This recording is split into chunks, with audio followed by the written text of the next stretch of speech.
Hello, welcome to MJR RPG, a podcast for tabletop role-playing game reviews, replays, and occasional other things. The following narrative replay is for the Call of Cthulhu scenario, The Dead Border, written by Todd Gardiner, the third and final scenario in Chaosium's Gateways to Terror.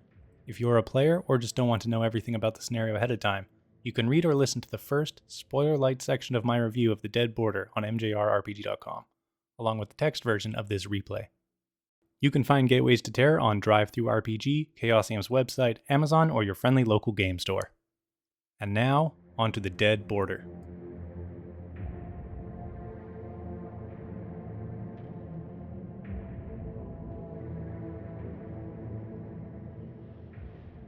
The landlady Sarah Maddox, the bookstore owner Elaine Heath, and the business associate Pierre Lavoie crowded the narrow hall in their boarding house, waiting outside the door of Mr. James Gardiner.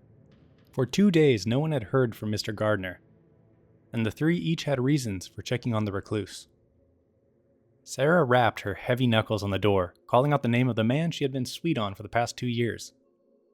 She'd been desperately lonely since the death of her husband years ago, scraping a living together for her son by managing the boarding house. When she first met the quiet, serious Mr. Gardiner, she fell for him instantly, and while they didn't speak often, she was the only one he really talked to, and she oh so treasured those talks. The giant of a landlady looked down at Elaine, her worried eyes searching. Elaine urged her to just open the door. The depression had not done well by Elaine's bookstore, and sooner than later she feared she'd have to shutter the small business to find work elsewhere. To get at least some money, she loaned a handful of books to Mr. Gardiner, who turned out to have rather eclectic tastes. Then, by the grace of God, a collector offered a handsome price on one of her books. Unfortunately, that book just happened to be the one held by Mr. Gardiner, who Elaine hadn't managed to talk to for a week.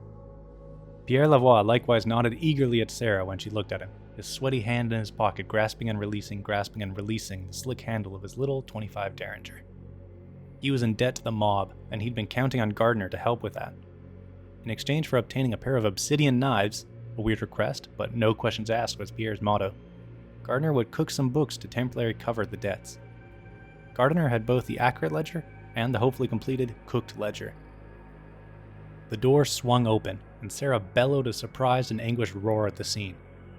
James Gardiner lay on a tarpaulin, curled as if having fallen over while kneeling, and completely covered in blood. Tommy, Sarah's young son, piped up from down the hall, asking what was wrong. Sarah shouted back for him to get to the police, and quick. Elaine peeked around Sarah's bulky shoulder, spotting the gruesome form of Mr. Gardiner, and had to turn around, hand to her mouth. Pierre, meanwhile, recovered quickly and slipped around the landlady. Too bad for James, but if he wasn't going to object, Pierre had a little bit of time before the coppers arrived to find those ledgers. Perhaps sensing Pierre's intentions, Elaine took a deep breath and stepped past Sarah. If the police came, they might lock down the room, and who knows how long it would take to get her books back. Sarah watched her companion start poking about the room with disgust. The fine man was dead, and they cared about his possessions. Her great fist creaked with barely suppressed rage, but it wasn't their fault. Someone had done this. She stomped up to her dead would-be lover and tried to understand what horrors had befallen him. Deep cuts carved a spiral into his head and neck, evidently the cause of most of the blood loss. Beneath his shirt, Sarah found the rest of his body also scarred with small spirals. Her basic understanding of first aid led her to believe the cuts on his torso and limbs were older, some already healing over, while those on his head and neck were fresh, maybe only a few days old. She also found a blood-caked obsidian knife under his body, as well as 2 keys among the various knickknacks in his pocket. 1 room key, 1 smaller key. Around Gardiner were a few burnt-down candles, as well as a blood-soaked piece of paper that Sarah couldn't make heads or tails of, some sort of foreign language. Elaine quickly spotted a book on a nightstand next to the tightly made bed, the Dreamer's Dictionary, one of the texts she'd lent Gardiner. She tucked it under an armpit, then popped open the nightstand just in case he'd hidden another in there. No book, but there was a thin journal, along with a small bottle and a vial holding a white powder. With a hint of disapproval, she gathered the bottle held laudanum and the vial cocaine. But, ever curious, she leafed through the journal. Written by Gardiner, no doubt, it described how he had experienced the most vivid dreams, traveling in a place he called the Dreamlands. He seemed to have lost the ability to travel in his dreams recently, though, and he became obsessed with regaining it. Near the last pages, Gardiner writes about dreaming repeatedly of a being of great power that promised him access back into the Dreamlands if he performed a ritual. To complete the ritual, he would need some tome. Disturbed, Elaine snapped shut the journal and set it back in its place.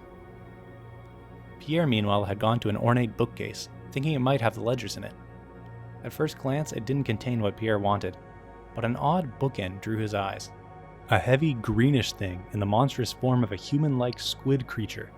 Thinking it valuable, Pierre picked it up, at once feeling something horribly off about the cold thing in his hands. Even while acknowledging he could pay for a few months of rent if he hawked it, he couldn't stand holding the thing. The idol, he suddenly thought, and slammed it back on the shelf. As the wardrobe rattled, he noticed the bottom of the bookcase seemed too big. Knocking with a knuckle, he then grinned like a wolf. A secret compartment.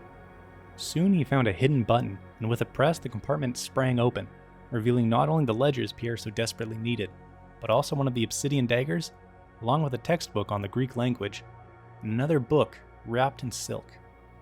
Removing the silk, Pierre found a thick tome, its title in Greek. It looked old and valuable. With his ledgers, one dagger, and this book, he might be able to keep the mob off for a while and make a pretty penny. The two women looked up as Pierre started walking out of the room. Elaine saw the book in his arm and started to stand to stop him. Then she stopped, turned. Sarah furrowed her brow at Elaine's expression, then followed her eyeline, and shrieked. Gardiner's limbs dragged through the blood-covered tarp, then slammed down and the dead man jerked up to his feet. With a sound of tearing paper and ripping meat, his skin and flesh peeled off his head in a spiral. The strips of flesh splayed out like wet, discarded wrapping paper, unveiling the grisly present beneath. The gore-slick skull turned to Pierre, who spun to lock gazes with the lidless, bloodshot eyes of the undead Gardiner thing. Its eyes slid down to the book. Pierre and Elaine stumbled back and shrieked, but Sarah kept her head. This was not her James. She swung her club-like fist down on the thing's bloody eggshell head. It wobbled under her blow, wounding on her and letting loose an eardrum-bursting piping from its open throat.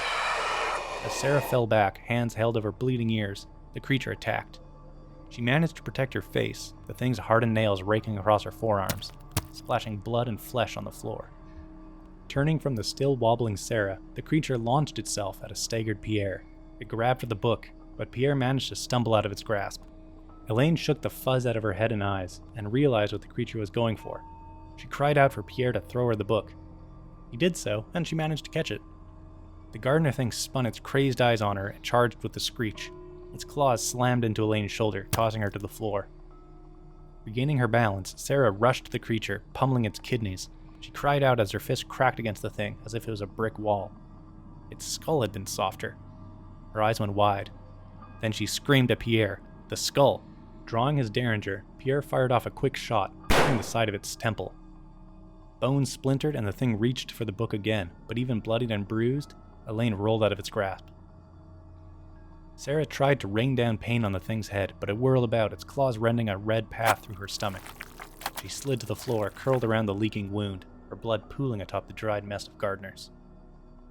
As Pierre reloaded and stepped closer to the creature, Elaine tried to slip around Gardiner, earning another slash across the forearm. The creature hissed, its skinless grin inches from her face. Then, its forehead burst, splinters of skull cutting her cheeks.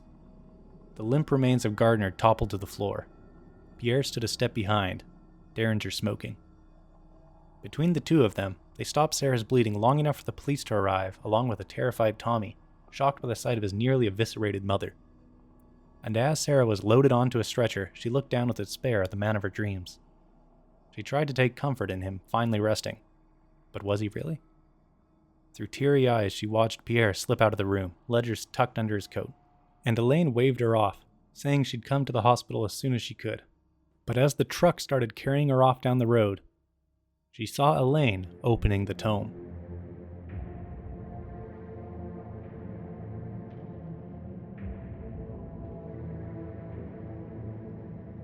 Thank you for listening. If you want to try running the Dead Border for your own group, you can purchase Gateways to Terror on DriveThruRPG, Chaosium's website, Amazon, or your friendly neighborhood game shop. Thank you as always to CryoChamber for use of their albums Cthulhu and Yog-Sothoth. Please check the show notes for their YouTube and Bandcamp links. Until next time, have a good one.